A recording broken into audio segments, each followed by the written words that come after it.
Hello everyone, I'm going to read to you today a story, and it's one of my favourite because it's all about me. It's called Fantastic Mr. Fox and it's by Roald Dahl. Now I'm not going to read it all, I'm going to read the first two chapters. Here we go. Chapter 1. The Three Farmers.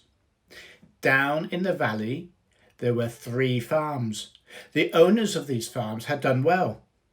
They were rich men. They were also nasty men. All 3 of them were about as nasty and mean as any men you could meet. Their names were Farmer Boggis, Farmer Bunce, and Farmer Bean. Boggis was a chicken farmer. He kept thousands of chickens. He was enormously fat. This is because he ate 3 boiled chickens smothered with dumplings every day for breakfast, lunch and supper. Bunce was a duck and goose farmer. He kept thousands of ducks and geese. He was a kind of pot-bellied dwarf.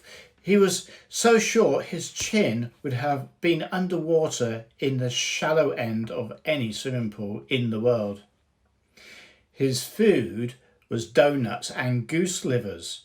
He mashed the livers into a disgusting paste and then stuffed the paste into doughnuts. This diet gave him tummy ache and a beastly temper. Bean was a turkey and apple farmer. He kept thousands of turkeys in an orchard full of apple trees. He never ate any food at all. Instead, he drank gallons of strong cider, which he made from the apples in his orchard. He was as thin as a pencil and the cleverest of them all. Boggis and Bunce and Bean, one fat, one short, one lean, those horrible crooks, so different in looks, were none the less mean. That is what the children round about used to say and sing when they saw them. Chapter 2. Mr. Fox. On a hill above the valley there was a wood. In the wood there was a huge tree. Under the tree there was a hole.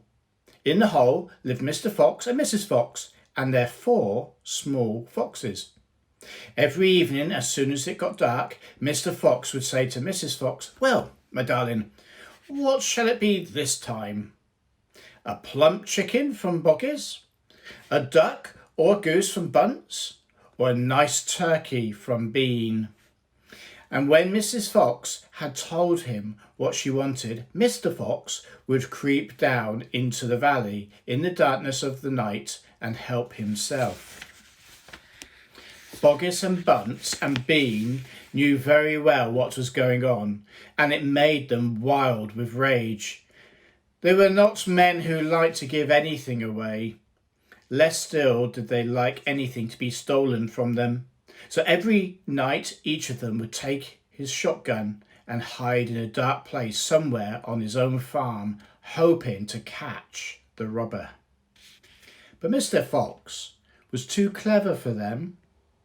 He always approached the farm with the wind blowing in his face, and this meant that if any man were lurking in the shadows ahead, the wind would carry the smell of that man to Mr. Fox's nose from far away.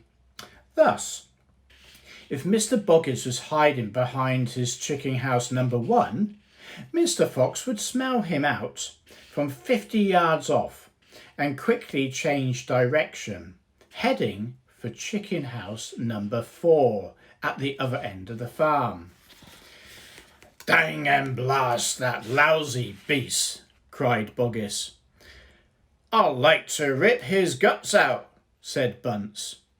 "He must be killed," cried Bean. "But how?" said Boggis. "How on earth can we catch the blighter?" Bean picked his nose delicately with his long finger. "I have a plan," he said. "You never have a decent plan," said Bunce. Shut up and listen, said Bean. Tomorrow night we will all hide just outside the hole where the fox lives.